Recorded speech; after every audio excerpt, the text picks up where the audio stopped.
masakit kasi... Alam mo, Rhea, masaya na ako pag nakikita ko si Eric. Masaya na ako kapag may nahawakan akong upos ng yosi niya. Diyos ko, halos mamatay na ako sa kilig. Basta kahit na anong bagay na galing kay Eric, kulang na lang sabihin ko.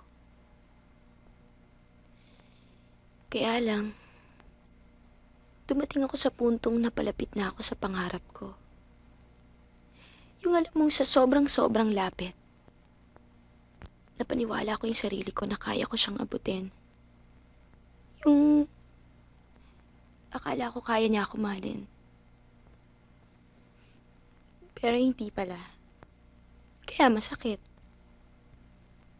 Kasi mahal ko siya.